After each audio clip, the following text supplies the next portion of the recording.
beginning, darkness reigned over the abyss, yet God's Spirit hovered above the waters, ready to work wonders. With a single command, God transformed the void into something extraordinary. Suddenly God said, "Let there be light," and as if by magic, light was born. God saw that the light was good, and separated it from the darkness. He called the light day, and the darkness night. Evening came, and morning followed. This was the first day. Thus the first day came to an end. The next day God said, "Let there be an expanse between the waters to separate them." And so it happened. God divided the waters in two, those below and those above, which God called sky. Evening came, and morning followed. This was the second day. On the third day God said, "Let the waters under the sky gather into one place, and let dry ground appear." And so it happened. God called the dry ground land, and the gathered waters seas. And once again God marveled at his work. But the Lord didn't stop there. He continued, saying, "Let the land produce vegetation, seed-bearing plants and trees that bear fruit with seed, each according to its kind." And so it happened. From the bare earth, vegetation began to sprout, seed-bearing plants and trees bearing fruit with seed, each according to its kind. And God saw that it was good. Evening came, and morning followed. This was the third day. The next day God proclaimed, "Let there be lights in the sky to separate day from night.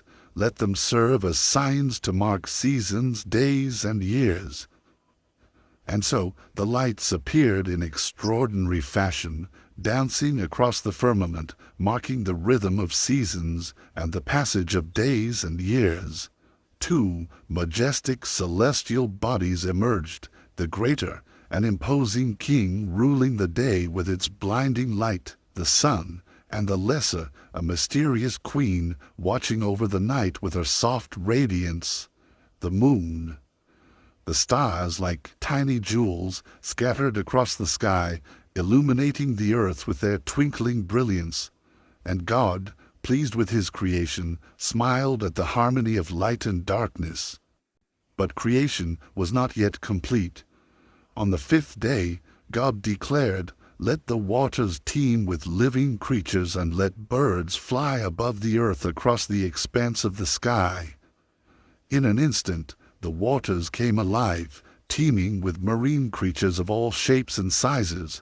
Enormous sea animals plowed through the depths, while schools of colorful fish swam in perfect synchrony. In the sky, birds spread their wings, painting the heavens with their exotic plumage and filling the air with their melodious songs. God, pleased with his work, blessed them, saying, "Be fruitful and multiply, fill the waters of the seas, let the birds multiply across the earth." Evening came, then morning, the fifth day. The once silent earth trembled as the Lord spoke again. "Let the land produce living creatures, livestock, wild animals, and creatures that move along the ground, each according to its kind." In the blink of an eye, the earth transformed into a paradise teeming with life. Herds of animals grazed in lush meadows, while wild beasts roared in the jungles. Reptiles of every kind crawled across the ground, leaving their marks on the newly created earth. And God, beholding the diversity and beauty of his creation, saw that it was good. But the final piece, the masterpiece of creation, was yet to come. God, with a solemn and purposeful tone, declared, "Let us make mankind in our image, in our likeness. Be fruitful and increase in number, fill the earth and subdue it. Rule over the fish in the sea and the birds in the sky, and over every living creature that moves on the ground." And so God created mankind in his own image, and bestowed upon them an extraordinary gift, dominion over all creation, destined to govern and care for all the wonders God had made.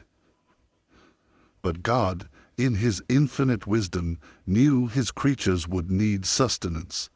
So, with a generous gesture he declared, "Behold, I give you every seed-bearing plant on the face of the earth, and every tree that has fruit with seed in it. They shall be yours for food. And to all the beasts of the earth, and all the birds in the sky, and all the creatures that move along the ground, I give every green plant for food." And it was so. When God looked upon all that he had made, his heart swelled with satisfaction. It was a masterpiece, a testament to his infinite power and love. And so, as night fell and dawn broke on the sixth day, God beheld his creation, and saw that it was very good. Thus the heavens and the earth were completed in all their vast array. By the seventh day God had finished the work he had been doing, so on that day he rested from all his work. Then God blessed the seventh day and made it holy, because on it he rested from all the work of creating that he had done. This is the account of the heavens and the earth when they were created. Now no shrub had yet appeared on the earth, and no plant had yet sprung up, for the Lord God had not sent rain on the earth, and there was no one to work the ground. Then the Lord God formed a man from the dust of the ground, and breathed into his nostrils the breath of life, and the man became a living being, his lungs filled with air, and his heart began to beat strongly. His eyes opened for the first time, marveling at the world around him. In an act of love, God decided to create a special place for mankind. He planted a garden in the east of Eden, making every kind of tree grow that was pleasing to the eye and good for food.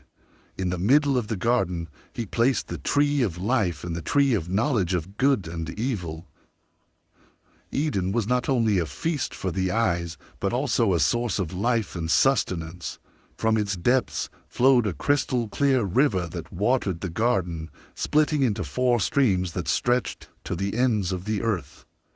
The first was called Pishon, which wound through the entire land of Havilah, where gold was found. The gold of that land was pure. Aromatic resin and onyx were also there.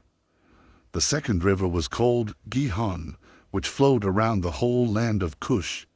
The third river was the Tigris, which ran east of Asher. And the fourth was the Euphrates. In the midst of this idyllic scene, God the Lord placed the man he had formed to cultivate and care for this wonderful garden. However, God gave the man one command: "You may eat from every tree in the garden, but you must not eat from the tree of the knowledge of good and evil. For on the day you eat from it you will surely die." This was the only order God gave to man. Then God the Lord showed the man all the animals of his creation, so that he could name them. And so the man gave names to all living creatures, to all domestic animals, to all the birds of the sky, and to all the wild animals. Yet despite the beauty and diversity of creation, the man felt incomplete. God, in his infinite wisdom, understood the man's need and said, "It is not good for the man to be alone. I will make a suitable helper for him." Then God caused the man to fall into a deep sleep, and while he slept, he took one of his ribs and closed up the place with flesh. With the rib in his hands, the Lord God shaped a woman, a perfect companion for man. Every curve, every feature was molded with love and purpose. Suddenly the man awoke and gazed in wonder at the woman God had created. His voice quivering with emotion, he exclaimed, "At last! This is bone of my bones and flesh of my flesh. She shall be called woman, for she was taken out of man." The man named his wife Eve, for she would become the mother of all living. From that moment on it was established that a man would leave his father and mother to be united with his wife, and the two would become one flesh. Thus, in the midst of a lush garden teeming with life, the story of humanity began. In that time of innocence and purity, the man and woman were naked, yet they felt no shame. Their nakedness reflected the transparency of their souls and their complete trust in their Creator and themselves. Adam and Eve lived in a state of absolute bliss in the incredible Garden of Eden. Their days were filled with laughter and walks along flowery paths, exploring Eden's corners, marveling at each new creature and delicious fruit they discovered. Their hearts overflowed with gratitude to God for the abundance He had bestowed upon them. But in the garden's shadows a cunning figure watched. The serpent, with a wicked smile, slithered up to Eve. "Did God really say you must not eat from any tree in the garden?" it whispered, sowing doubt. Eve hesitated but replied innocently, "We may eat fruit from all the trees except the tree of the knowledge of good and evil." "You will not certainly die." The serpent's voice grew more intense, laden with seduction. "Your eyes will be opened, and you will be like God, knowing good and evil." The desire to know the forbidden burned in Eve's heart. Unable to resist temptation, she reached out her hand, took the fruit, and ate. The taste was divine, so she rushed to share it with her husband, who also partook of the forbidden fruit. Suddenly their eyes were opened, and they became aware of a hidden reality. They were naked. Their nakedness, once unnoticed, now filled them with shame.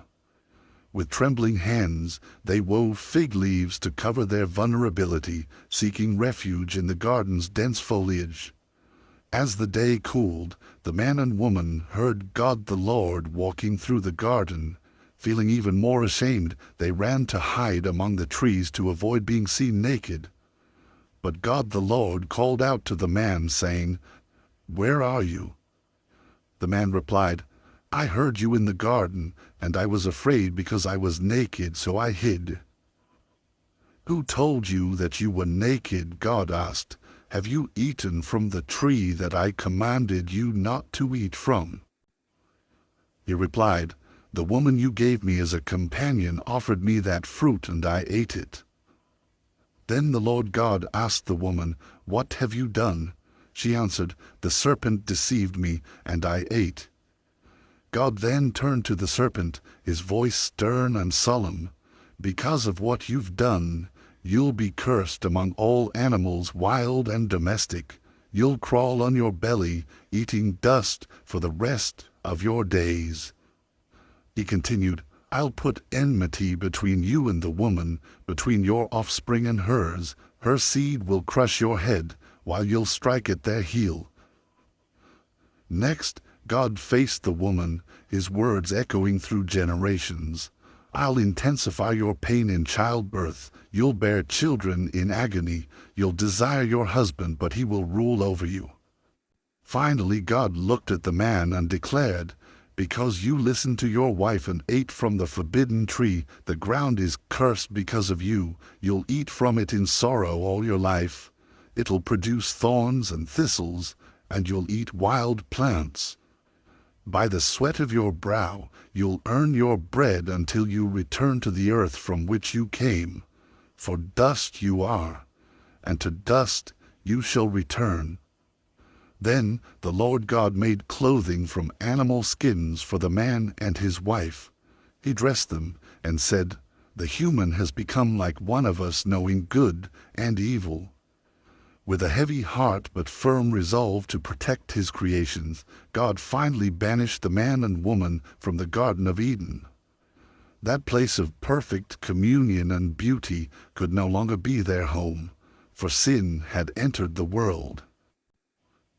As they walked away, the garden vanished from sight, and the first sunset outside Eden painted the sky red.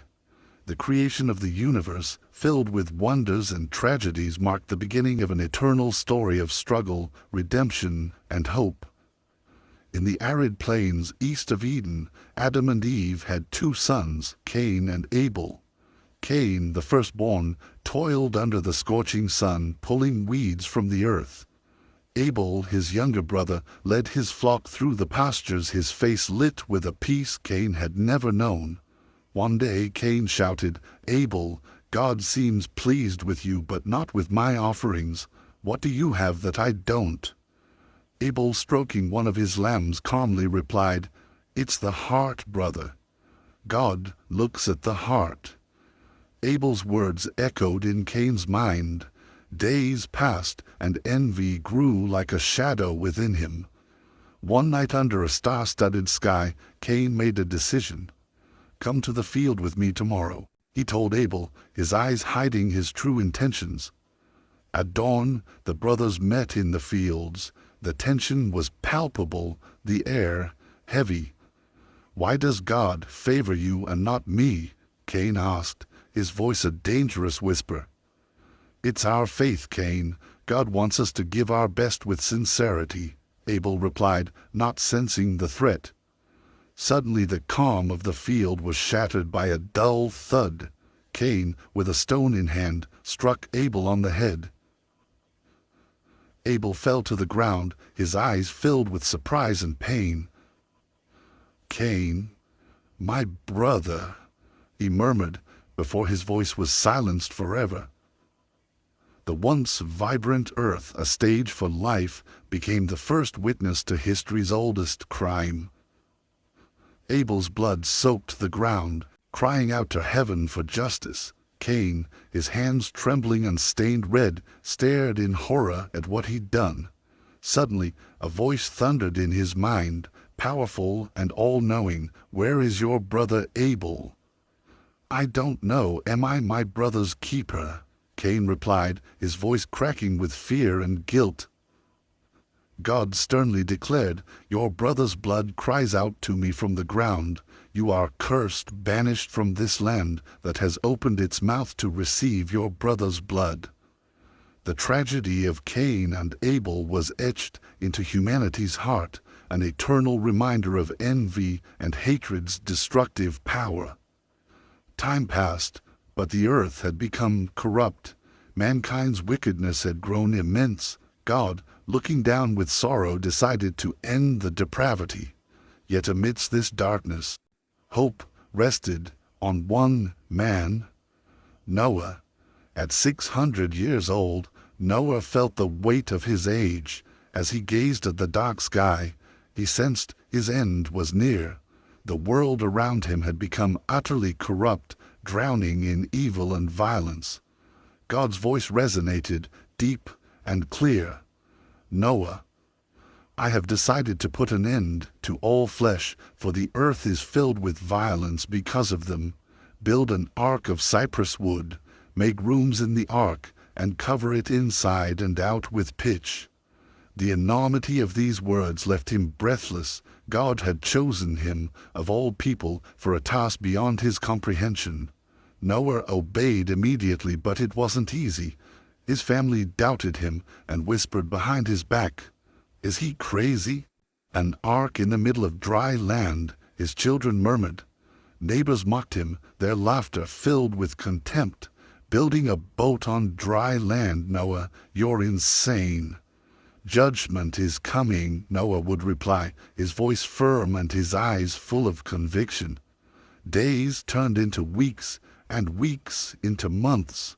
Each day was a marathon of physical and mental effort. The tension was palpable. Time seemed to run faster than they could work. Amid the construction, moments of high tension arose. One afternoon, while securing a crucial beam, the wind suddenly picked up, threatening to unravel everything. "Quick, hold it steady," Noah shouted, and his sons rushed to help. Sweat poured down their brows as they battled against the elements, the wood creaking under the pressure. During a moment of calm, Noah and his wife paused to survey their work. "Do you really think this will work?" she asked, doubt evident in her voice. "It's God's will," Noah replied, "and in His will we find our hope." In the final days of construction, tension reached its peak. Clouds began to form on the horizon, a constant reminder of the impending storm. Then God commanded, Enter the ark, you and all your household, for I have seen that you are righteous before me in this generation. Take with you 7 pairs of every clean animal, male and female, and a pair of the animals that are not clean, the male and its mate. Also 7 pairs of the birds of the heavens, male and female, to keep their offspring alive on the face of all the earth. For in 7 days I will send rain on the earth 40 days and 40 nights, and every living thing that I have made I will blot out from the face of the ground. At dawn, from the farthest corners of the earth, the animals began to arrive. Elephants, lions, deer, and birds of every hue and size converged on a single point, as if guided by an invisible force. The air crackled with tension and urgency. The timing was impeccable, but the challenge lay in maintaining calm amidst the chaos. As the last pair of animals boarded the ark, the sky suddenly darkened. The first raindrops fell, followed by an unrelenting downpour. Everyone inside, Noah commanded his family. He entered the ark, glancing back one final time at the world they were leaving behind. Suddenly, the doors of the ark began to close, a strong wind gusted, and the rain started to fall with fury. Droplets turned to torrents in mere seconds. The people, at first curious, soon became panic-stricken. Noah was right, they cried, rushing towards the ark, desperately pounding on the doors. Let us in. But it was too late. The waters rose rapidly, swallowing cities and mountains whole. The screams outside faded away, replaced by the unsettling sound of water and creaking wood. Inside the ark, Noah and his family listened to the roar of divine judgment, their hearts filled with fear, but also hope. "God, why us?" asked one of Noah's sons, his voice trembling. "Because we found favor in his eyes," Noah replied, his words heavy with gratitude and awe. For 40 days and 40 nights the rain did not cease. The ark rose above the waters, floating on an endless sea of destruction. Finally the flood subsided, and the ark came to rest on Mount Ararat. Noah, shaking, opened the window and sent out a dove. On the 3rd attempt, the dove returned with an olive leaf in its beak. "The earth is dry," Noah announced, his voice filled with hope. The sun rose on the horizon, bathing the renewed earth in its warm light. Noah and his family gazed upon the new world that awaited them. Then God spoke once more. "Leave the ark, you and your wife, your sons and their wives. Bring out every kind of living creature that is with you, the birds, the animals, and all the creatures that move along the ground, so they can multiply on the earth and be fruitful and increase in number. I am making a covenant with you," God said, his voice echoing in the clean air. "Never again will I destroy all life with a flood. I have set my rainbow in the clouds, and it will be the sign of the covenant between me and the earth." A brilliant, colorful rainbow appeared in the sky, a symbol of God's promise. Noah and his family, standing on the renewed earth, looked to the future with hope, knowing they had witnessed and survived the greatest judgment the world had ever known. The sun shone upon the new earth and life flourished under God's blessing. Noah, having fulfilled his mission, decided to plant a vineyard. In time, the vines grew and bore fruit, and Noah, hoping to celebrate new life, made wine. One evening, after a hard day's work, Noah drank from the fruit of his vineyard. The wine, strong and intoxicating, soon took effect. Noah, unaware, fell asleep in his tent, naked and exposed. Ham, one of his sons, entered the tent and saw his father in this state. Instead of covering him and respecting his dignity, Ham went out and mocked him to his brothers. "Come, look at old Noah. He's drunk and naked," Ham said, his voice filled with contempt. Shem and Japheth, upon hearing Ham's words, looked at their brother with disapproval. "This isn't right," Shem said sternly. Without another word, they took a blanket, walked backward to avoid seeing their father's nakedness, and respectfully covered him. The next morning, Noah awoke. The wine's hangover was nothing compared to the humiliation he felt upon learning what had transpired. "Ham, what have you done?" he asked, his voice filled with pain and disappointment. Ham, seeing the fury in his father's eyes, remained silent. Noah, overcome with anger and sorrow, pronounced a curse. "Cursed be Canaan, a servant of servants shall he be to his brothers." Then Noah turned to Shem and Japheth, who had covered him with respect. "Blessed be the Lord, the God of Shem, and let Canaan be his servant. May God enlarge Japheth, and let him dwell in the tents of Shem, and let Canaan be his servant." Noah, the righteous man who had survived the flood, was also human and susceptible to weaknesses. Time passed, and the new earth began to fill with life and activity. Noah, the man who had weathered the flood, watched his children and grandchildren grow in a renewed world. His 3 sons, Shem, Ham, and Japheth, became the patriarchs of many nations, their descendants spreading across the earth. Shem, blessed by his father, became the ancestor of the Semites, including the Hebrews. Ham, despite the curse on his son Canaan, also saw his descendants multiply. His children became the fathers of many African and Asian nations, expanding to the southwest. Japheth, the youngest, watched his descendants spread north and west. His sons founded the European and Asian nations. Noah's days stretched on in peace and contemplation. He lived another 350 years after the flood, reaching the incredible age of 950. When Noah finally breathed his last, his family surrounded him. "A righteous man has died," Shem said, his words heavy with emotion, "but his spirit and teachings will live forever." Through Noah's sons, God repopulated the earth, giving rise to diverse peoples. Humanity, united by a single language, gathered in the vast plains of Shinar. "Let's build a city and a tower that reaches the heavens," proclaimed Nimrod, their leader. "We will make a name for ourselves, so we won't be scattered across the face of the earth." The project progressed rapidly. Bricks piled up and the tower rose imposingly toward the sky. "Higher," Nimrod commanded. "It must touch the firmament." But in heaven, God was watching. "Look," he said to the angels, "the people are one, and they all speak the same language. Nothing they set out to do will be impossible for them." Suddenly, the noise of work ceased. A laborer, asking for more bricks, was met with an incomprehensible response. "What did you say?" he asked, his face filled with confusion. The answer was a torrent of unintelligible words. "What's happening?" Nimrod shouted, trying to restore order, but words no longer made sense. Confusion spread like wildfire, swift and devastating. "I can't understand you. Speak clearly."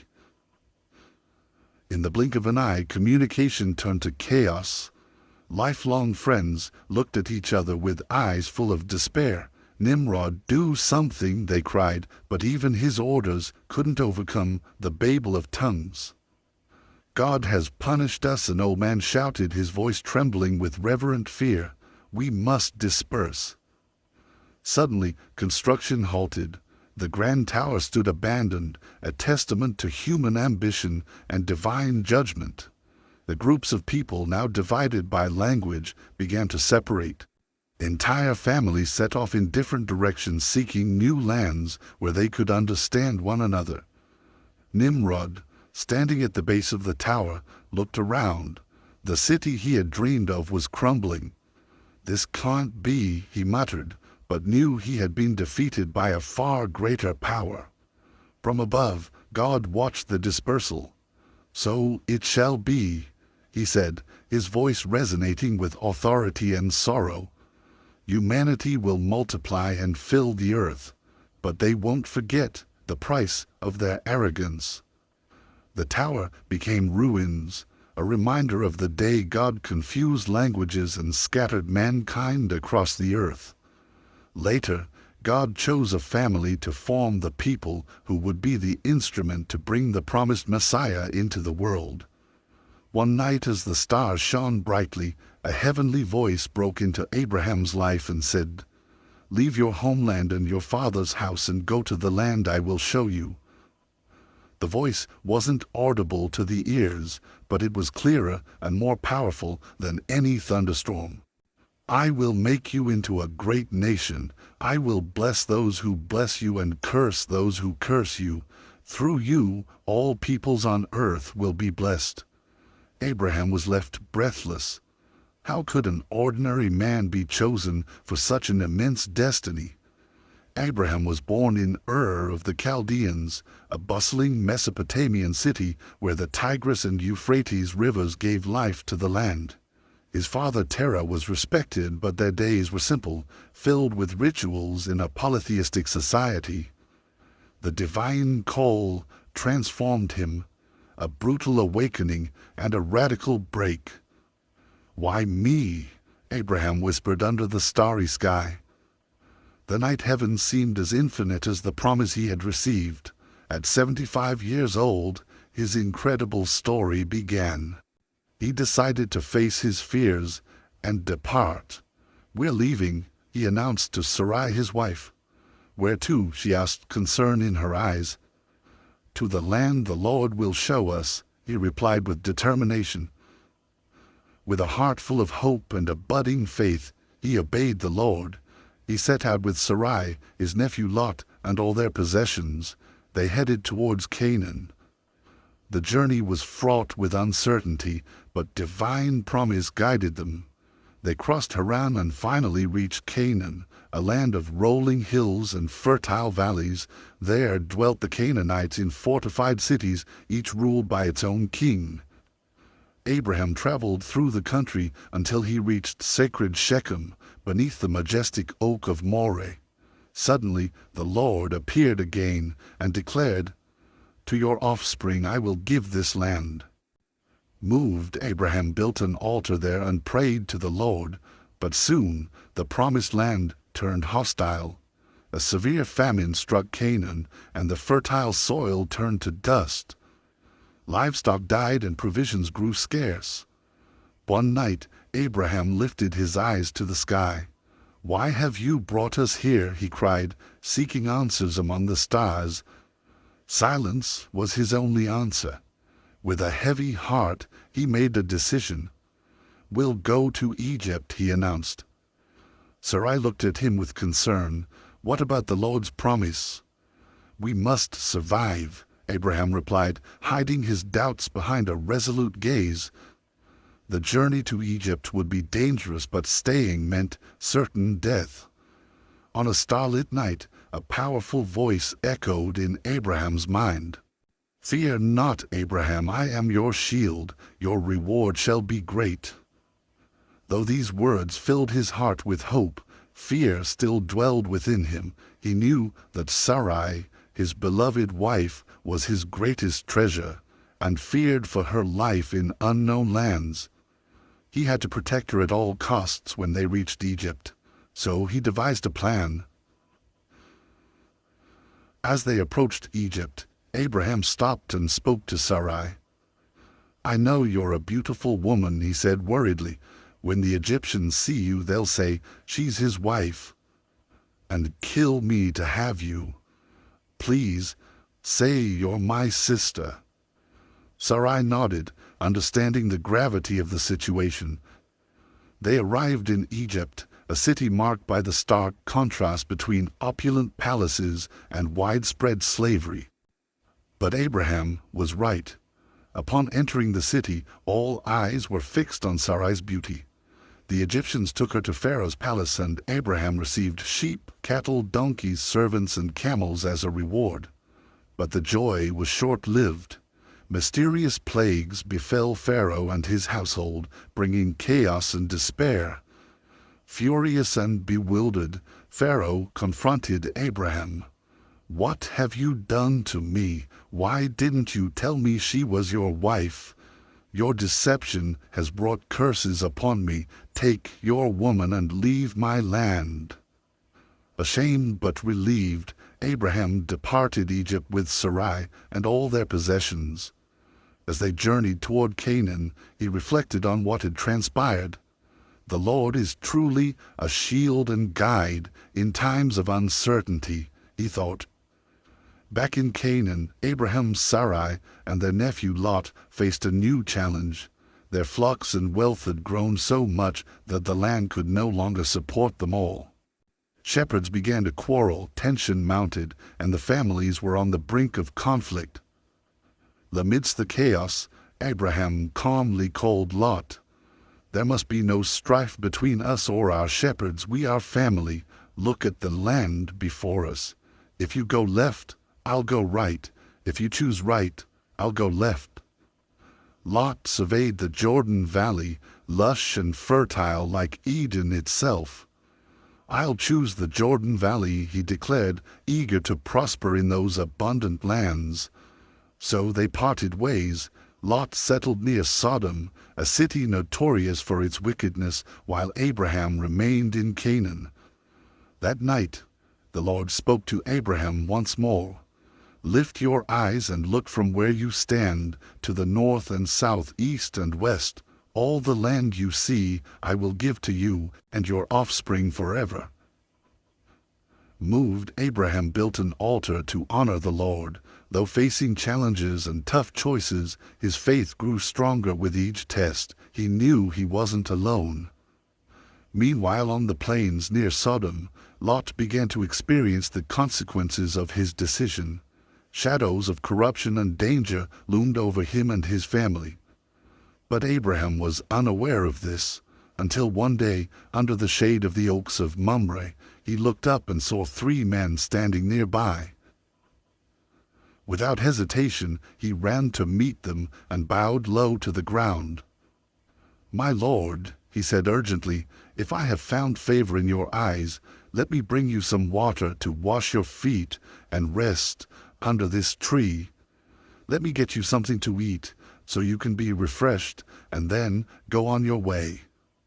"Very well," they answered, "do as you say." Abraham hurried into the tent and said to Sarai, "Quick, get 3 seahs of the finest flour and knead it and bake some bread." Abraham rushed to the herd, chose the finest calf, and gave it to a servant to prepare at once. He served the feast with curds, milk, and meat, then stood by them under the tree as they ate.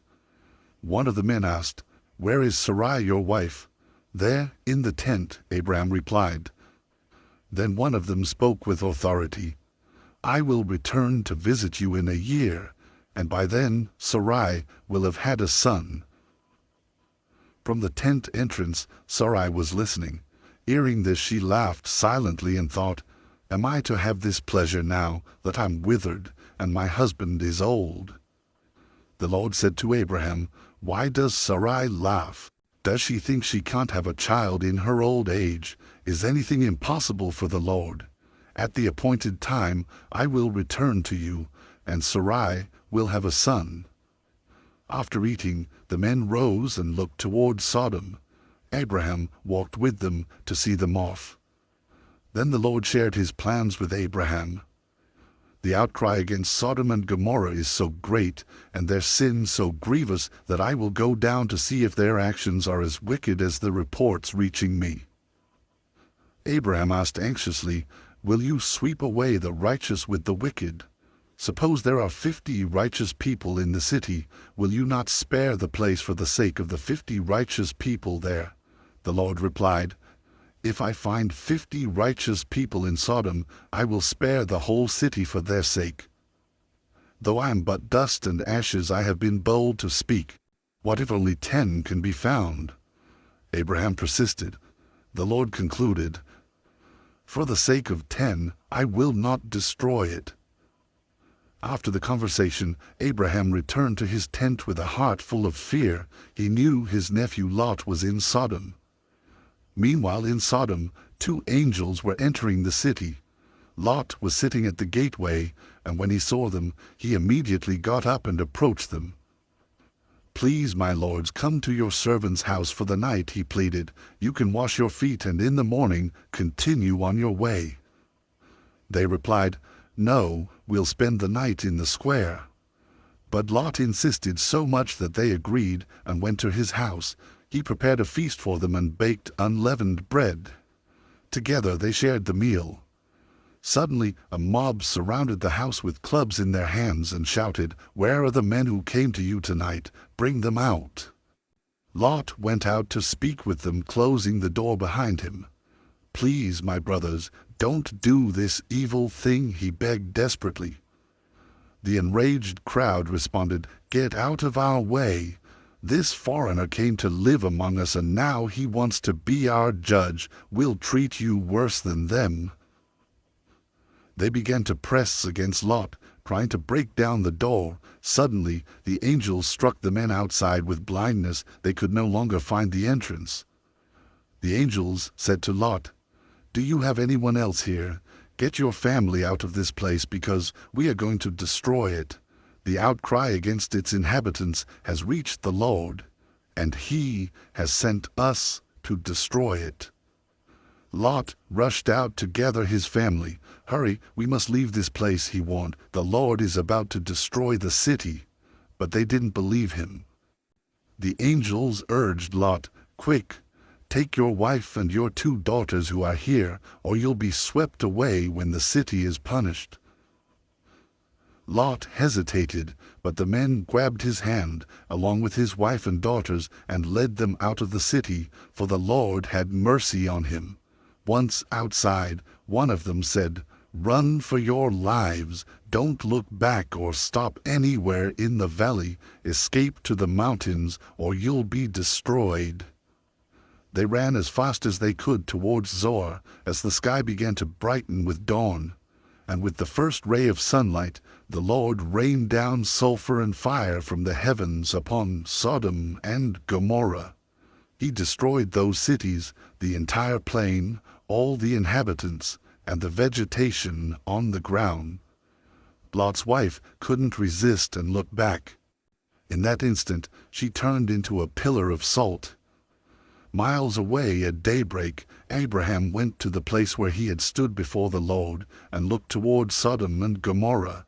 Suddenly, he watched in horror as thick smoke rose like the fumes from a furnace.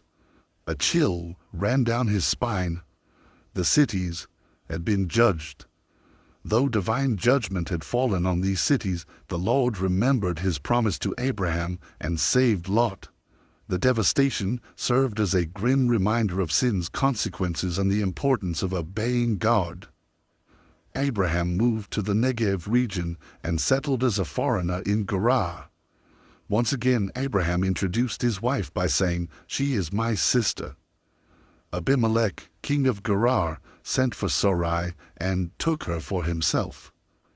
That night, God appeared to Abimelech in a dream and said to him, "You are as good as dead because of the woman you have taken. She's a married woman." Startled, Abimelech replied, "Lord, would you destroy an innocent nation? Didn't he tell me she is my sister? And didn't she also say, he is my brother? I have acted with a clear conscience and clean hands." Then God said to him, "Yes, I know you did this with a clear conscience, and so I have kept you from sinning against me. Now return the man's wife, for he is a prophet, and he will pray for you, and you will live. But if you do not return her, you may be sure that you and all who belong to you will die." At dawn, Abimelech summoned all his servants and told them what had happened. Fear gripped them all. Then Abimelech called Abraham and said anxiously, "What have you done to us? How have I sinned against you that you've brought such great guilt upon me and my kingdom? You've done things to me that should never be done." Abraham replied, I thought there was no fear of God in this place and that you would kill me because of my wife. Besides, she truly is my sister, my father's daughter but not my mother's, and she became my wife. When God had me leave my father's house, I told her, 'This is how you can show your love to me. Wherever we go, say of me, he is my brother.' Then Abimelech took sheep, cattle, and male and female servants, and gave them to Abraham. He also returned Sarai his wife to him. Abimelech said, 'My land is before you. Settle wherever you please.' But after this incident, the Lord visited Abraham and Sarai in a miraculous way, fulfilling his promise beyond what they could imagine. Sarai conceived and bore a son in her old age, just as God had announced. Abraham named him Isaac, obeying the divine instruction. Sarai, filled with joy, exclaimed, 'God has brought me laughter, and everyone who hears about this will laugh with me.' When he was 8 days old, Abraham circumcised Isaac, faithfully following God's commands. He was 100 years old when his son was born, a living testimony to the Lord's power and faithfulness. On the day Isaac was weaned, Abraham threw a grand feast. Amidst the celebration, Sarai spotted Ishmael, the son of Hagar the Egyptian, mocking Isaac. 'So you're the chosen one,' Ishmael muttered. Isaac looked at him bewildered. With a hardened expression, Sarai approached Abraham and said, 'Send away that slave woman and her son. The son of this slave will not share the inheritance with my son Isaac.' Abraham, taken aback by Sarai's vehemence, furrowed his brow. 'What are you saying?' he replied. 'Ishmael is my son too.' 'I won't allow that woman and her boy to endanger Isaac,' Sarai declared. Silence fell between them.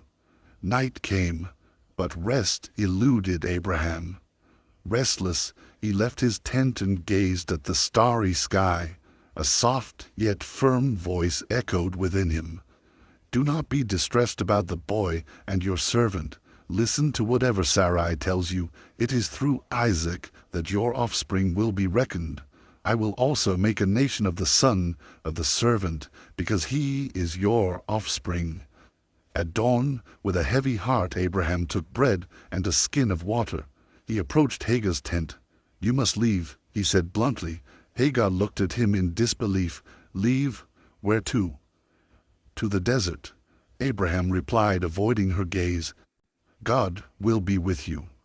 'After all this time,' she protested, her voice tinged with anguish, 'is this how you send us away?' 'It's necessary,' he affirmed, handing her the provisions. 'I can do no more.' With tears in her eyes, Hagar took Ishmael by the hand and left the camp. The desert stretched endlessly before them, a vast nothingness. The heat was stifling, the water skin emptied quickly. Ishmael, weak and dehydrated, collapsed.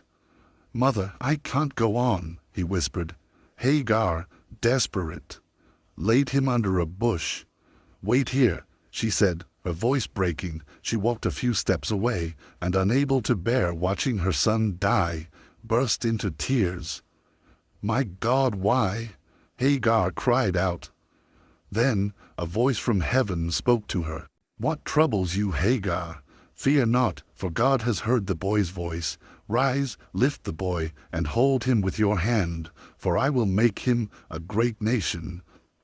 Surprised, Hagar opened her eyes and saw a well of water that wasn't there before. She ran, filled the water skin, and gave Ishmael a drink. Life returned to the boy's eyes. At that time, God decided to test Abraham. 'Abraham,' the Lord called. 'Here I am,' Abraham responded, always ready to hear his voice. Then God gave him an instruction that would shake any father's heart to the core. 'Take your only son, Isaac, whom you love so dearly. Go to the region of Moriah and offer him there as a burnt offering on the mountain I will show you.' Abraham's soul was filled with a storm of emotions. 'How can this be?' he thought. 'He's the son of promise.' But his unwavering faith sustained him. At dawn the next day, He rose early and commanded with resolve, "Prepare the donkey. We'll depart at sunrise." He took his beloved son Isaac by the hand, and together they set out for the place God had designated.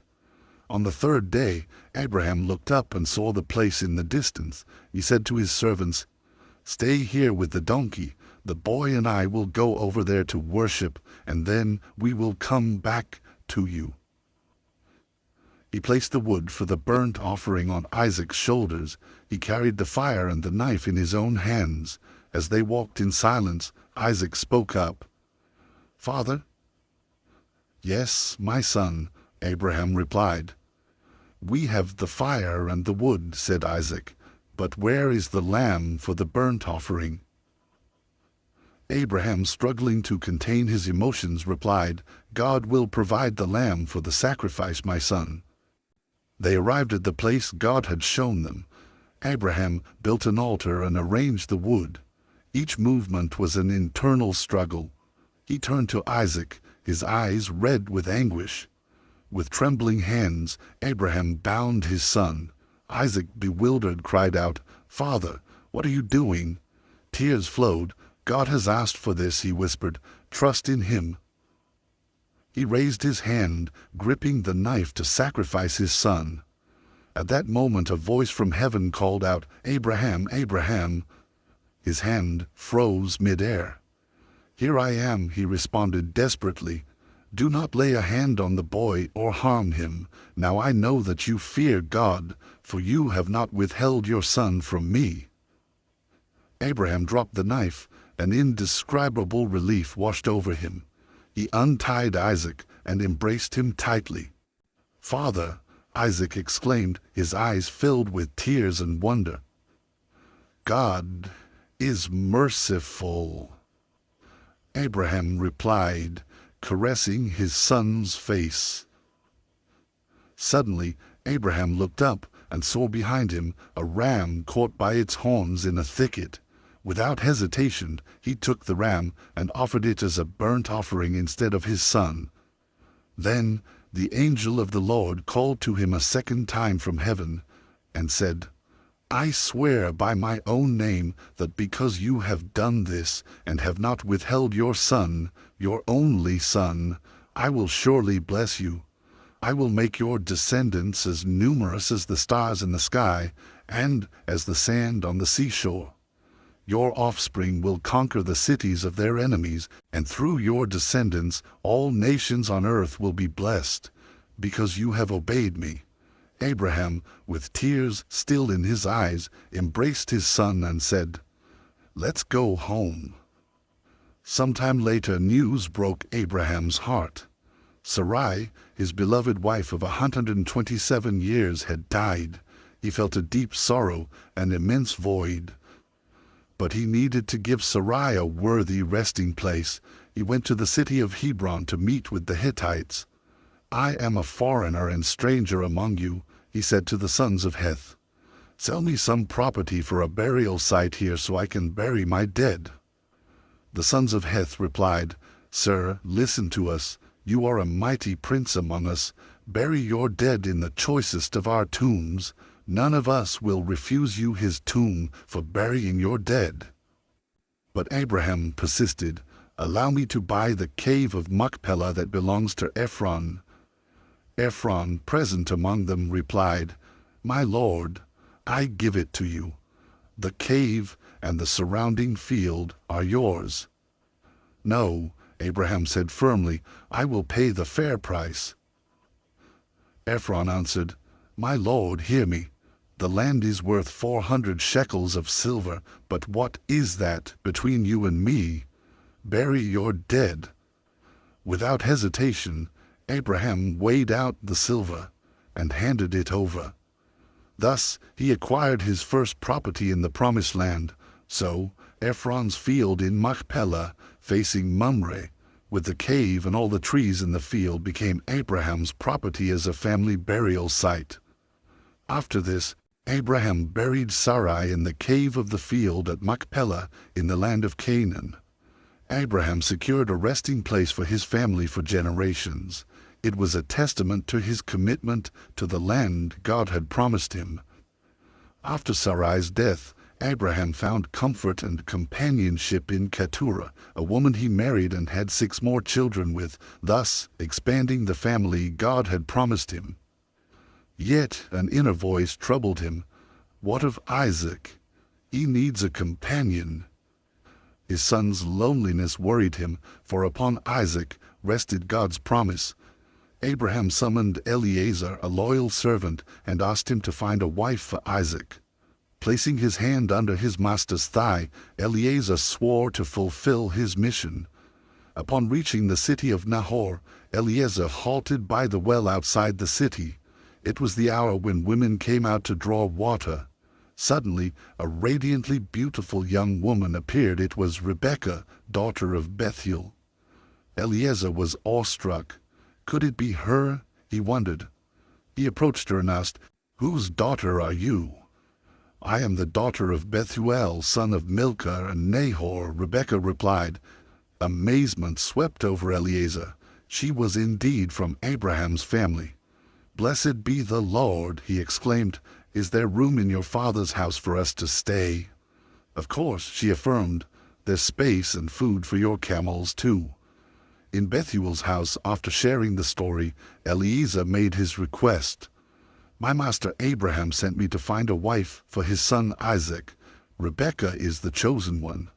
Laban, Rebekah's brother, and Bethuel replied, "This is from the Lord. Take Rebekah and go." The next day, Eliezer prepared to leave. On the return journey, Isaac was meditating in the field at dusk. Looking up, he saw camels approaching. Rebekah saw him too. "Who is that man coming through the field towards us?" she asked Eliezer. "It's my master," he answered. She took a veil and covered herself. When they met, Isaac looked at Rebekah and without words felt in his heart that it was her. "Rebekah," he said softly, "you are welcome." She raised her eyes, and their gazes met. In that instant, deep love was born. Abraham, seeing his son happy, felt his mission was fulfilled. He had faced losses and trials, but God's promise continued through Isaac and Rebekah. One evening, as the sun set behind the dunes, Abraham gathered his children around the fire.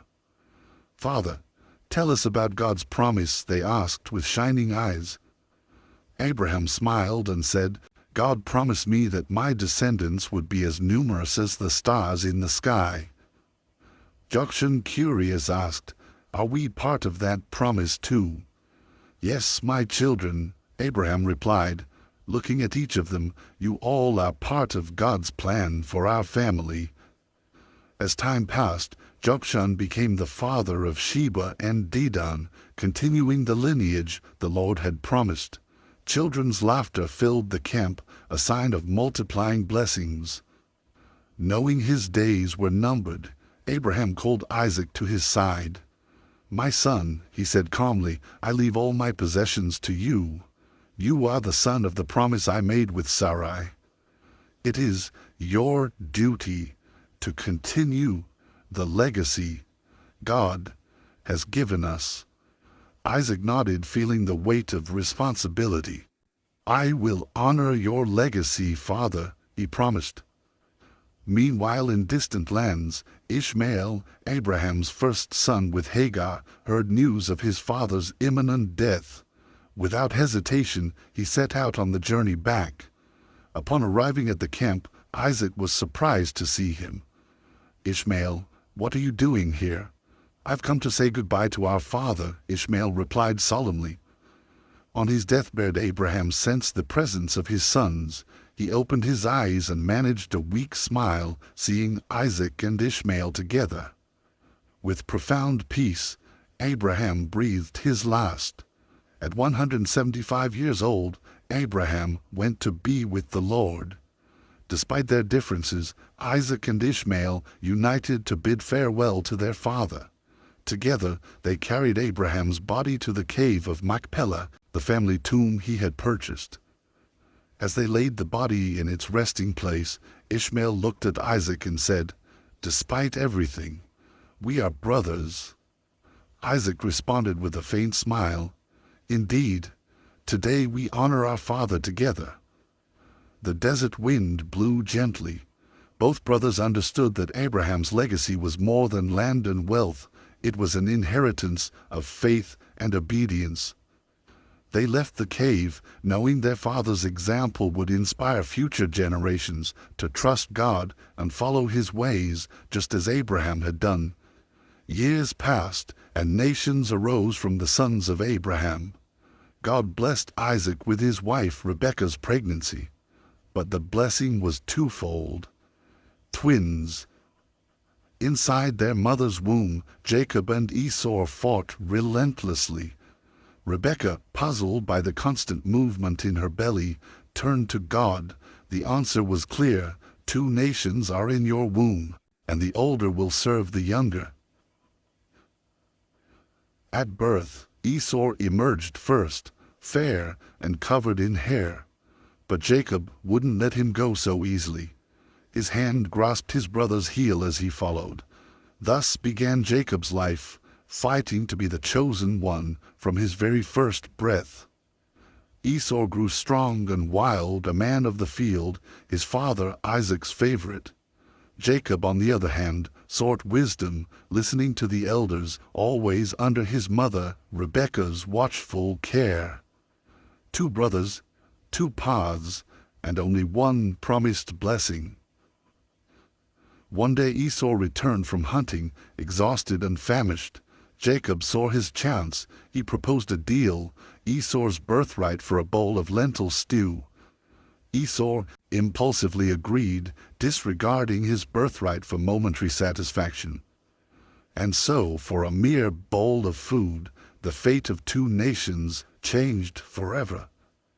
Jacob knew that although the birthright was his by oath, he still needed his father's blessing. Time passed, and that day arrived. Isaac, blind with age and weak-voiced, called for Esau to give him the blessing, but Esau wasn't home. He had gone hunting. So Rebekah set a plan in motion. "Quick, Jacob, bring 2 young goats from the flock. I'll prepare the stew your father loves, and you'll receive the blessing instead of your brother." Jacob hesitated for a moment. "But mother, my skin is smooth while Esau's is hairy. Father will touch me and discover the deception. He'll curse me instead of blessing me." Rebekah, with determination in her eyes, replied, "Let your curse fall on me. Do as I say." So Jacob covered himself with goatskins to mimic his brother's skin and wore Esau's clothes to carry his scent. With the stew in hand, he approached his father's tent. Jacob's heart raced as Isaac's trembling voice greeted him. "Is that you, my son?" Jacob, in a hushed voice, replied, "I am Esau, your firstborn. I've done as you asked. Get up and eat, so you may bless me." Isaac, puzzled, touched the hairy hands and inhaled Esau's scent from the clothes. He hesitated briefly, but ultimately the blessing flowed from his lips. Jacob, his heart racing, listened to the words that would change his life. "May God give you heaven's dew and earth's richness, an abundance of grain and wine. May nations serve you and peoples bow down to you." Now God's promise was his. But the deception was soon revealed. Esau returned, and when he sought his blessing, Isaac's words echoed the grim reality of the fulfilled prophecy. "I have already given the blessing. What else can I do for you, my son?" Suddenly, he understood his brother's deceit, and a heart-wrenching cry erupted from the depths of his being. "Father, bless me too." But the blessing had been given, and there was no turning back. Esau's anger burned in his heart, and as he left the tent he vowed, "When my father dies, I will kill my brother Jacob." But Rebekah, ever vigilant, overheard Esau's hate-filled words and warned Jacob, "Your brother is planning to kill you. Flee to my brother Laban's house in Haran. Stay there until your brother's fury subsides." Jacob, forced to flee, left everything behind. He walked alone through the desert, the weight of his deception heavy on his shoulders and an uncertain future ahead. Each step took him further from home, family, and all he had ever known. As night fell in the midst of that desolate wilderness, Jacob lay down to sleep, using a stone for a pillow. Suddenly, something extraordinary occurred. In his dreams, a ladder stretched from earth to heaven, with angels ascending and descending.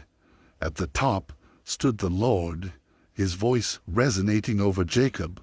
"I am the Lord, the God of your father Abraham, and the God of Isaac. The land on which you lie I will give to you and your descendants. Your offspring shall be as numerous as the dust of the earth, spreading to the west, east, north, and south. Through you and your descendants, all families of the earth will be blessed. I am with you and will protect you wherever you go." Jacob awoke, filled with awe and reverence. "Surely the Lord is in this place, and I was unaware." He named that place Bethel, the house of God, and vowed that if God brought him safely back, he would be his God. At dawn, Jacob continued his journey toward Haran, God's promise echoing in his mind and the fear of his brother haunting his every step. After days of solitary travel, he finally reached the land near his uncle Laban's home. There, beside a well, Jacob had an encounter that would change his life forever. As he approached the well, he saw several shepherds waiting to water their flocks. He went up to them and asked about his uncle Laban. The shepherds replied that Laban's daughter Rachel was approaching with her flock. Suddenly, Jacob saw a young woman approaching, and his heart skipped a beat. It was Rachel, Laban's daughter. He fell in love with her at first sight. Then, with a strength he had never shown before, he rolled away the heavy stone from the well and watered Rachel's flock. Jacob told her who he was, and Rachel, surprised and excited, ran to tell her father Laban. When Laban heard his nephew had arrived, he rushed to greet him, embracing him and bringing him home. Jacob began working for his uncle, but in his heart the desire to be with Rachel grew with each passing day. After a month, Laban made him an offer. "It's not right for you to work for me without pay. Tell me what wages you want." Jacob, without hesitation, replied, "I'll work for you 7 years for Rachel, your younger daughter." Laban agreed, and so Jacob's days were filled with hard work, but his heart was full of hope and love for Rachel. Finally, the day arrived. The wedding was prepared, and Jacob, eager to receive Rachel as his wife, celebrated the union with a grand feast. But that night, under the cover of darkness, Laban committed a deception Jacob could never have anticipated. Instead of Rachel, he brought Leah, his older daughter, to Jacob's bed. And when morning came, Jacob discovered the cruel truth. His own uncle had deceived him, just as he had deceived his brother years ago. Jacob, enraged, confronted Laban. "What have you done to me? Didn't I work for Rachel? Why have you deceived me?" Laban, calm and unremorseful, replied, "It's not our custom to give the younger daughter in marriage before the older one. Finish this week of wedding celebrations with Leah, and I'll give you Rachel too, in exchange for another 7 years of work."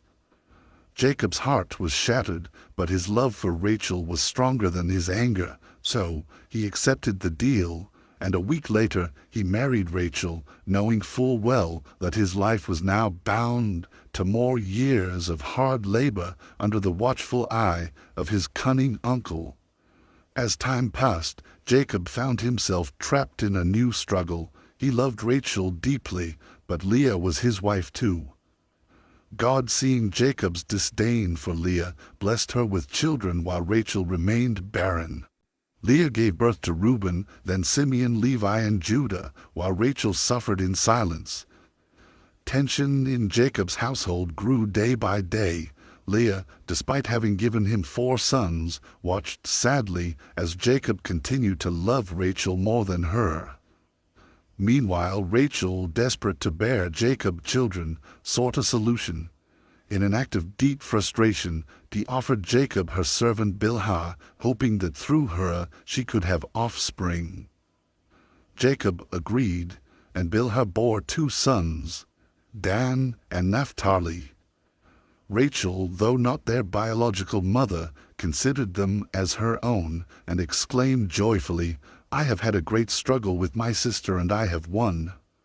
But that victory was far from enough to fill the void she felt in her heart.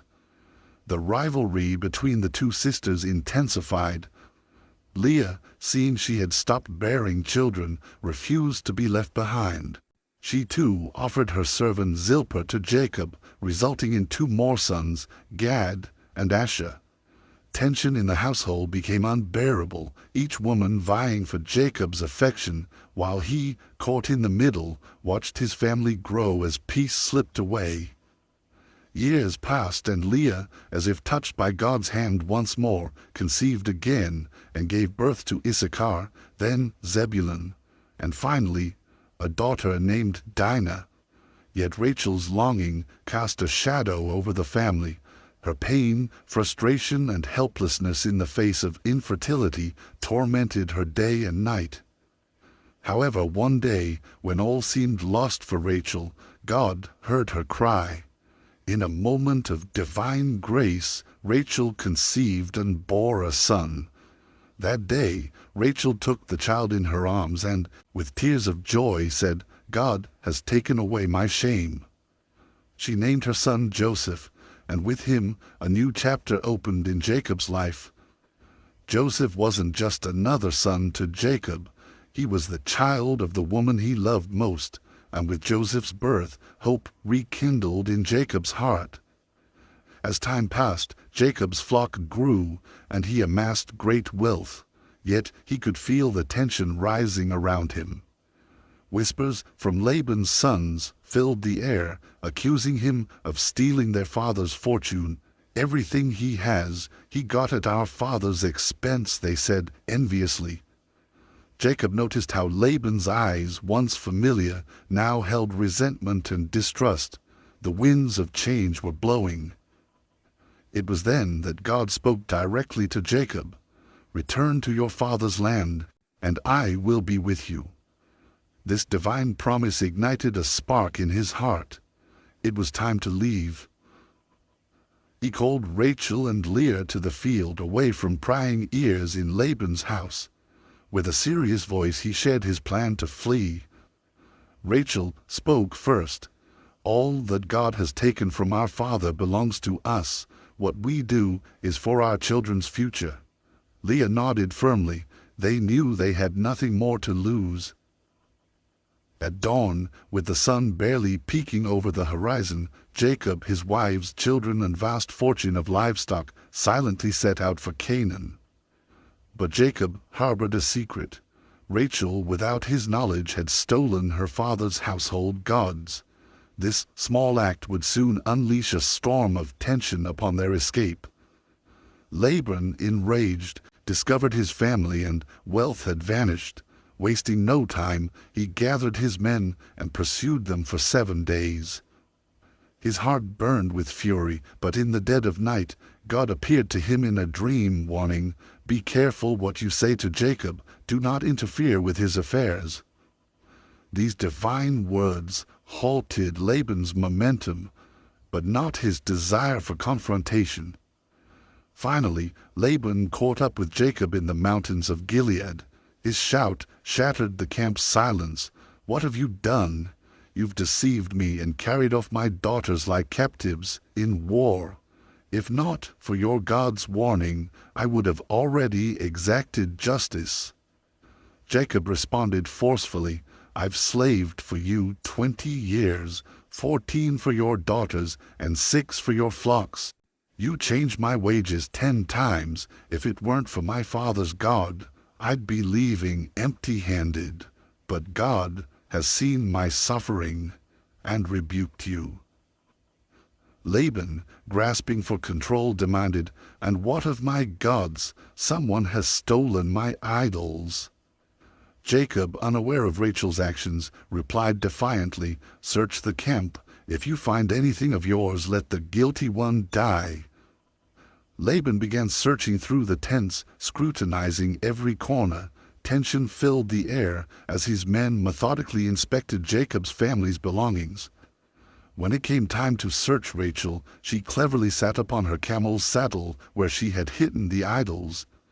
As Laban approached, she softly said, "Forgive me, father, I cannot rise. It's my time of the month." Unsuspecting, Laban withdrew. The idols remained undiscovered, and the confrontation proved fruitless. After this clash, Jacob and Laban knew they couldn't continue like this. On the mountains of Gilead, in a solemn act, they made a covenant. They swore not to harm each other, sealing their final separation. Jacob set up a stone as a witness to their pact, and together they ate in peace, though past wounds still smoldered in their hearts. With the covenant made, Jacob felt truly free for the first time in years. The path to Canaan lay open before him under God's guidance and protection. Jacob resumed his journey, his family by his side, but the weight of the past burdened his heart. He knew he would soon face his brother Esau, whom he had deceived and betrayed so many years ago. The memory of Esau's wrath haunted him. Their last encounter ended with Esau vowing to kill him for stealing his blessing. Time had passed, but the uncertainty of Esau's intentions filled the air with fear. Jacob, seeking a way out, sent messengers to Seir in the steppes of Edom, hoping to appease his brother. "Tell Esau that his servant Jacob returns with great wealth and seeks his favor." But when the messengers returned, their words brought terrifying news. Esau was coming towards him with 400 men. Jacob's heart sank with deep dread. Danger loomed over him, and tension enveloped him like a dark cloak. Desperate, Jacob devised a plan. He divided his family and possessions into two groups. If Esau attacked, at least one group might escape. He felt vulnerable, knowing it was risky, but he had faith. Then he offered Esau a generous gift. Flocks of sheep, goats, camels, cattle, and donkeys were sent ahead. Jacob hoped these gifts, one after another, would soften his brother's heart before they finally met face to face. In the midst of his desperation, Jacob fell to his knees and prayed to the God of his fathers. Night fell as Jacob gathered his 2 wives and 11 children to cross the ford of Jabbok, a stream with cold, rushing waters. The relentless currents crashed forcefully while Jacob guided his family to the other side. Once his family was safely across, Jacob returned to ensure their belongings made it over as well. Jacob found himself alone, enveloped in total darkness and silence. Suddenly, a mysterious figure appeared, and without a word, attacked him. The stranger's strength was supernatural, and Jacob found himself locked in a fierce struggle. The man struck with immense power, but Jacob refused to yield. It was a fight for his life, his destiny, and everything God had promised him. Hours passed, and neither would give in. It was as if time had stopped, and all that existed was this titanic battle. The man, seeing he couldn't overpower Jacob, touched his hip, instantly dislocating it. The pain was excruciating, but still Jacob wouldn't let go. Panting, his brow drenched in sweat, he cried out, "I won't let you go until you bless me." The words echoed in the darkness, filled with desperation and power. Suddenly, the figure of light spoke with authority. "What is your name?" Jacob, exhausted but resolute, replied, "Jacob." "You shall no longer be called Jacob," said the man. "From now on you'll be Israel, for you have wrestled with God and with humans and have prevailed." The first rays of dawn lit up the sky. and the figure vanished. Though limping from pain, Jacob had gained more than just a blessing. He had been transformed. His name, his identity, everything he was, had changed that night. Jacob, now Israel, limped across the river and rejoined his family. Then Jacob knew that the most dreaded moment of his life was about to arrive, the reunion with his brother Esau. Jacob moved ahead, leaving his family protected behind him. He advanced toward the horizon where, at last, he saw Esau's figure approaching with his 400 men. It was time to face his destiny. The air filled with tension and time seemed to slow. But what happened next was a testament to the transformative power of forgiveness. Suddenly, Esau ran toward him and embraced him. Jacob, eyes squinting with fear, felt the strength of his brother's arms around him. Jacob, with tears in his eyes, said in a trembling voice, "Seeing your face is like seeing the face of God." After their reunion, Esau suggested they travel together. "Come with me, Jacob. I'll protect you. Let's move forward together." But Jacob replied cautiously, "My Lord knows the children are weak, and I have sheep and cattle that are nursing. If they're forced to go too quickly, they'll die. Please, let me advance at my own pace, and we'll meet in Seir." Esau accepted his brother's request, and, after a peaceful farewell, their paths diverged once again. Jacob continued his journey, carrying the promise of a blessed future. Finally, he arrived in Shechem, in the land of Canaan. This place between the mountains of Ebal and Gerizim was sacred to his people. There, Jacob bought a plot of land, knowing this was a good place to settle. However, the peace that seemed to have been achieved would not last. In that same land of Shechem, one of the most tragic events that would mark Jacob's and his family's life occurred. Dinah, his daughter born to Leah, had gone out to meet the women of the region. The innocence of her outing did not foreshadow the horror that was about to come. Shechem, the son of Hamor, prince of the region, saw her. Lust filled his eyes, and in an act of brutality and selfishness he took her by force and stole her innocence. But after his terrible deed, something unexpected happened in Shechem's heart. He fell in love with Dinah. The very man who had dishonored her now wanted her as his wife. With his pride broken, he went to his father Hamor and begged, "Get me this young woman as my wife."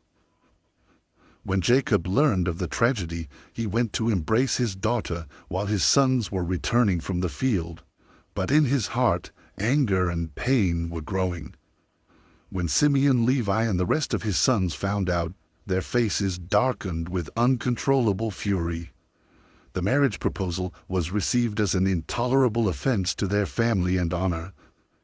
Then Jacob's sons devised a cunning plan. They proposed a seemingly honorable solution. "If you want us to unite as one people, let all the men in your city be circumcised as a sign of this covenant." Shechem, blinded by his desire for Dinah and Hamor, eager to keep the peace, accepted without suspecting the trap. 3 days passed, and the pain weakened all the men of Shechem after their circumcision. It was then that Simeon and Levi took up their swords. Night fell upon the city, and with it vengeance was unleashed. With uncontrollable fury the brothers went from house to house, slaying every male, including Shechem and his father Hamor. Blood ran through the streets, and the city, which had trusted in the promise of peace, was plunged into chaos. Violence had transformed dishonor into a massacre. Jacob, upon hearing of the slaughter, shuddered. The spilled blood would bring not peace, but war. He looked at his sons, their hands stained with blood, and with a mixture of despair and anger, said to them, "You have made me a stench to the people of this land. We are few in number, and if they unite against us, they will destroy us." But his son, still filled with rage, only replied, "Should our sister have been treated like a prostitute?" The danger was real.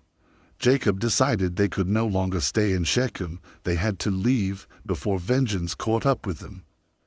They journeyed to Bethel, where years ago Jacob had seen the stairway to heaven and wrestled with God. At Bethel, God appeared to him again and spoke in a deep voice, "Be fruitful and multiply. A nation, even a community of nations, shall come from you, and kings shall spring from your line." These words, echoing the promise made to Abraham and Isaac, confirmed that despite violence and chaos, the divine covenant would continue through Jacob and his descendants. Overwhelmed by the magnitude of the promise, Jacob erected an altar in Bethel. With steady hands, he anointed the stone with oil, marking the spot where God had spoken to him. But as the journey continued, a dark shadow began to cloud their path. Rachel, the woman Jacob loved above all others, started to feel pain. She was in labor, but something was wrong. Fear reflected in her eyes, and Jacob watched helplessly as his wife struggled to give birth.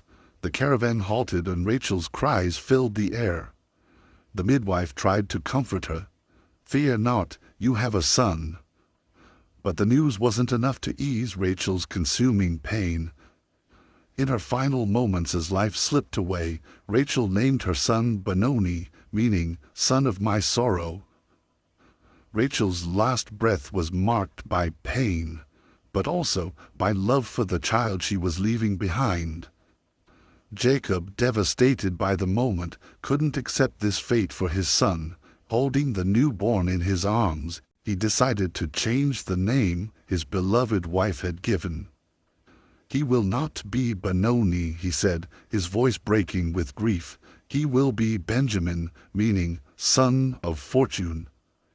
Though the birth was marked by sorrow, Jacob wanted his son to grow under a blessing, not misfortune. The loss of Rachel was a devastating blow to Jacob. She was his love, the woman he worked 14 long years for, the one who gave his life meaning. There by the road to Bethlehem, he buried her and raised a stone as an eternal witness to his love for her.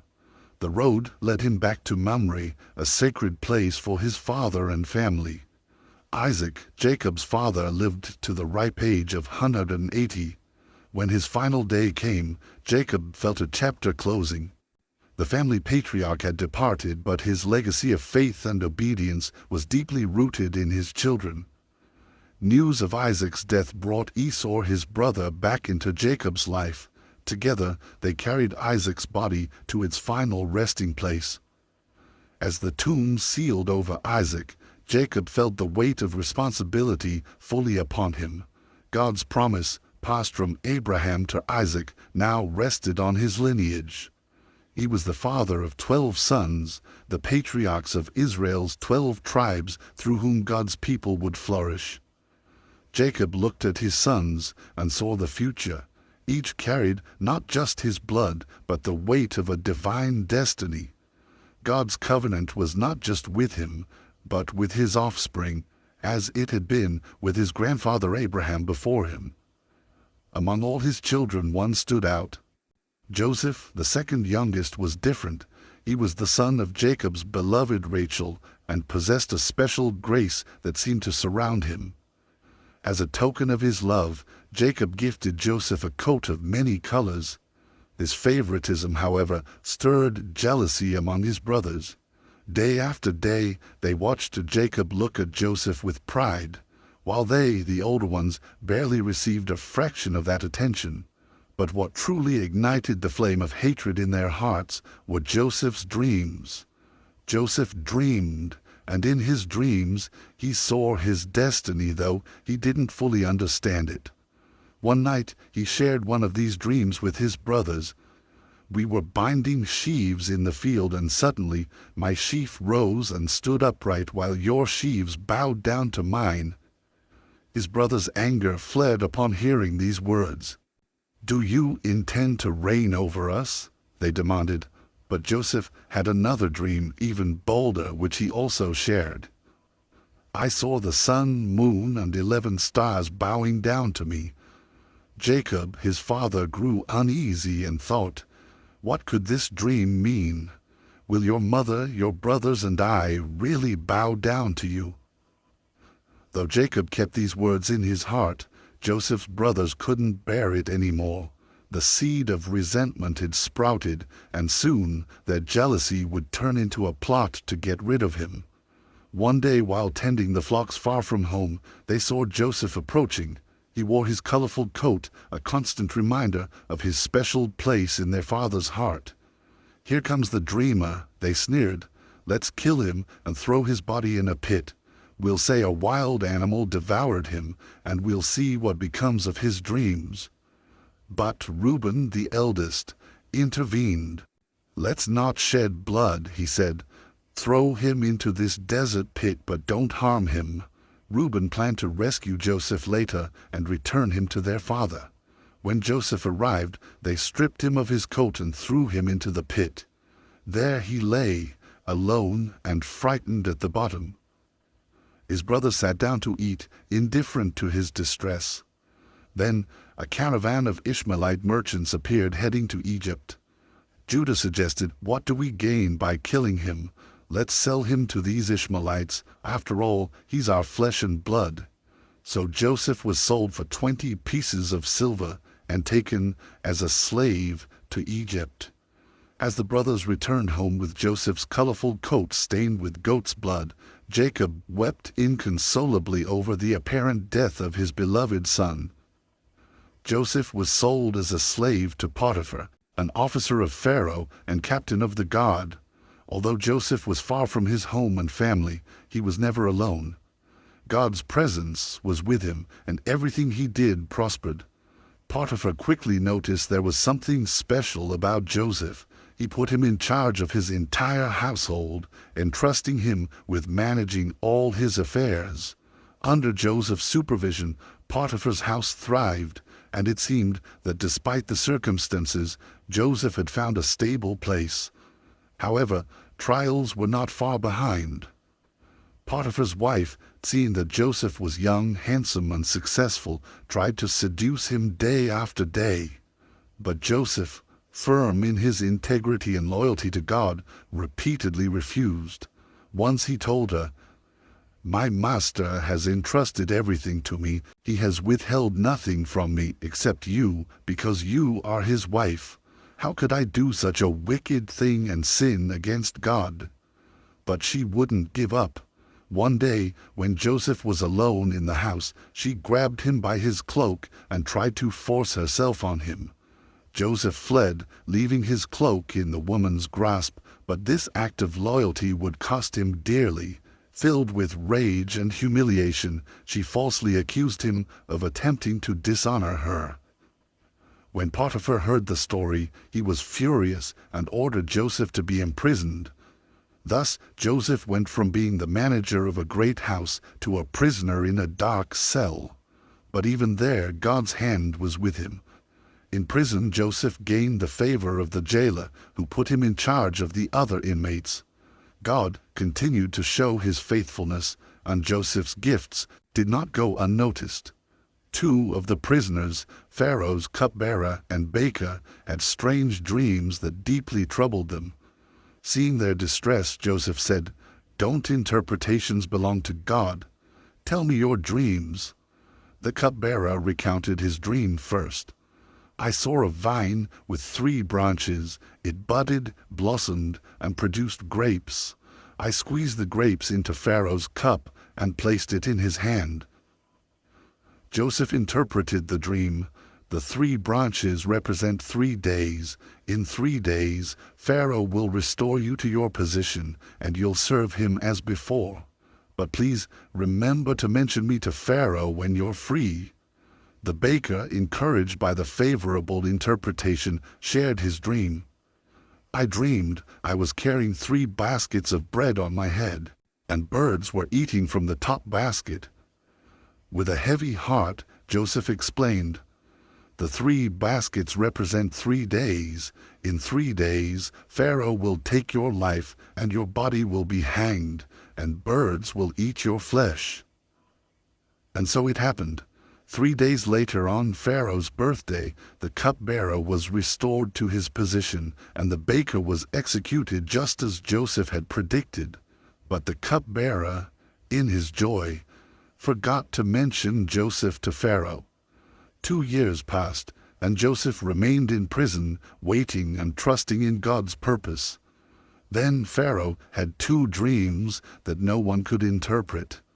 In his desperation, the cupbearer remembered Joseph and told Pharaoh about the young Hebrew in prison who could interpret dreams. Joseph was brought before Pharaoh. Despite his humble appearance, his faith in God was unshakable. When Pharaoh asked him to interpret his dreams, Joseph firmly replied, "It is not in me, but God will give Pharaoh a favorable answer." Pharaoh recounted his dreams to Joseph. "In the first, I dreamed I was standing by the Nile, and 7 beautiful fat cows came up out of the river and grazed among the reeds. Then 7 other cows came up behind them, but these were ugly and gaunt. The ugly cows ate up the fat ones, but even after they had eaten them, they looked just as gaunt as before. In my second dream, I saw 7 plump, beautiful ears of grain growing on a single stalk. Then 7 withered ears, scorched by the east wind, sprouted and devoured the full ears." The Pharaoh was troubled, and no one in his court could offer a satisfying interpretation. Joseph, confident that God held the answer, explained, "Both dreams have the same meaning. God is revealing to Pharaoh what's about to happen. The 7 fat cows and 7 full ears represent 7 years of abundance throughout Egypt. But the 7 thin cows and 7 withered ears symbolize 7 years of famine that will follow the years of plenty. It will be a famine so severe that it will erase the memory of the prosperous years. Therefore, Pharaoh should seek a wise and discerning man to manage the country. During the 7 years of abundance, food should be collected and stored in the cities as a reserve for the years of famine. This way, Egypt will not perish from scarcity." The Pharaoh and his court were impressed not only by Joseph's wisdom, but also by his clarity and confidence. The Pharaoh said, "Can we find anyone like this man, in whom is the Spirit of God?" Then the Pharaoh made a decision that would change Joseph's life forever. "Since God has revealed all this to you, there is no one as wise and discerning as you. You shall be in charge of my palace, and all my people will obey your orders. Only I, on the throne, will be greater than you." Thus, Joseph, the young Hebrew who had been sold as a slave and unjustly imprisoned, was elevated to the rank of governor of Egypt, second in power only to the Pharaoh. He was given a signet ring, fine linen clothes, and a gold chain, and the Pharaoh had him ride in a royal chariot throughout the country so that everyone would know of his new position. Joseph immediately set to work, organizing the collection of grain during the 7 years of plenty. He stored vast quantities of food in every city, preparing for the difficult years to come. The abundance was so great that they stopped keeping track of the grain, for it was like the sand of the sea. When the years of famine arrived, just as Joseph had predicted, not only Egypt, but also neighboring lands suffered from scarcity. However, thanks to Joseph's planning, Egypt had sufficient reserves. People from all over came to buy grain, and Joseph became the savior of many nations. Then something unexpected happened. Among those coming to purchase food were his own brothers, the very ones who had sold him into slavery. Seeing him, they did not recognize him, for Joseph was now a powerful man dressed as an Egyptian. But Joseph recognized them immediately. Emotions and pain from the past stirred in his heart, but Joseph remained calm and decided to test his brothers to see if they had changed. He told them one of them must remain in prison while the others returned with grain for their families and brought their youngest brother to prove their honesty. For 3 days, he kept them imprisoned, pondering his next move. On the 3rd day he said, "Do this and you will live, for I fear God. If you are honest men, let one of your brothers stay confined in jail while you take grain back for your starving households. But bring me your youngest brother, so your words may be verified and you won't die." The brothers said to one another in their own language, "Surely we are being punished because of our brother. We saw how distressed he was when he pleaded with us, but we wouldn't listen. That's why this trouble has come upon us." They didn't know Joseph understood them, for he had been speaking to them through an interpreter. He turned away and wept, but then came back and took Simeon, binding him before their eyes. Upon returning to Canaan, they told their father Jacob everything, including the demand to bring Benjamin. Jacob, distressed, said, "You have deprived me of my children. Joseph is no more, Simeon is no more, and now you want to take Benjamin. Everything is against me." The famine continued, and finally Jacob agreed to let Benjamin go with his brothers, sending gifts and double the money to return what had been found in their sacks. The brothers returned to Egypt with Benjamin. Seeing them, Joseph ordered his steward to bring them to his house, prepare a feast, and put them at ease. Then Joseph released Simeon and reunited him with the others. Upon seeing Benjamin, his heart was deeply moved. He invited them to dine and seated them in order of birth, which left them amazed. He served them, giving Benjamin portions 5 times larger than the others. Wanting to test their loyalty, he instructed his steward to fill their sacks with grain and return their money, but also had his silver cup placed in Benjamin's sack. The next morning the brothers set out, but they hadn't gone far when the steward caught up with them and accused them of stealing the cup. They defended their innocence, but the cup was found in Benjamin's sack. Judah spoke in Benjamin's defense, offering to stay as a slave in his place to avoid causing their father more pain. Then Joseph could no longer contain his emotions. In a moment filled with tears and reconciliation, he revealed himself to them, saying, "I am Joseph, your brother, whom you sold into Egypt. But don't be distressed or angry with yourselves for selling me here. God sent me ahead of you to preserve life. He turned your evil into good to save many lives." Joseph sent for his father Jacob and his entire family to come live in Egypt in the region of Goshen, where they would be protected and cared for during the years of famine. When Jacob learned that his son Joseph was alive, he was filled with joy and exclaimed, "Now I can die in peace, for I have seen your face and know that you live." Joseph, now reunited with his family, experienced moments of joy and gratitude. Jacob and his sons were welcomed in Egypt and settled in the fertile region of Goshen, where they thrived under Pharaoh's protection and Joseph's supervision. Jacob lived 17 more years in Egypt, watching his family grow and prosper. Before he died, he called Joseph and asked him to make a solemn promise, not to let his body rest in Egypt, but to return it to Canaan, to the tomb of his fathers, Abraham and Isaac. Joseph swore to fulfill this wish, reaffirming his commitment to God's covenant that bound his family to the promised land. Jacob, sensing his end was near, gathered his sons to bless them. Jacob's words were not only blessings, but also prophecies about the destiny of each tribe that would emerge from his sons. When Joseph's turn came, Jacob blessed his 2 sons, Ephraim and Manasseh, granting them a place among the tribes of Israel. Interestingly, Jacob crossed his hands while blessing them, placing his right hand on Ephraim, the younger, instead of Manasseh, the firstborn.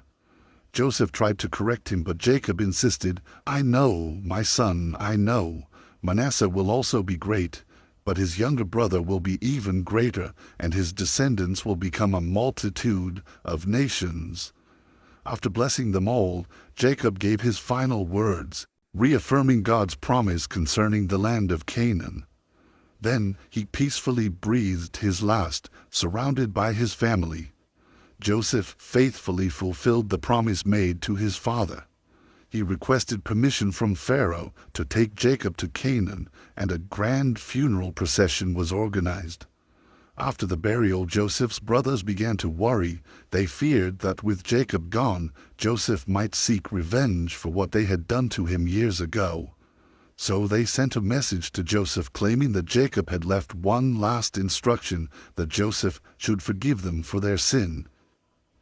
Hearing this, Joseph wept and said to them, "Do not be afraid. Am I in the place of God? You intended to harm me, but God turned it into good, to preserve many lives as it is today.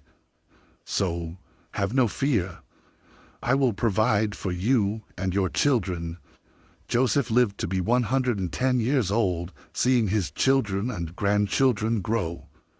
Before he died, he called his family and made them swear that when God visited them to bring them back to the Promised Land, they would carry his bones with them.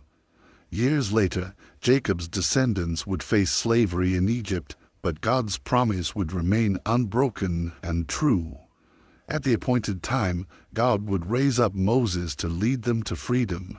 And during this exodus, Joseph's bones would journey with them, a symbol of covenant fulfilled and God's unwavering faithfulness to his people.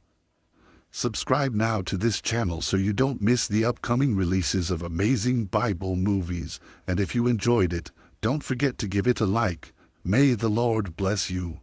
Amen.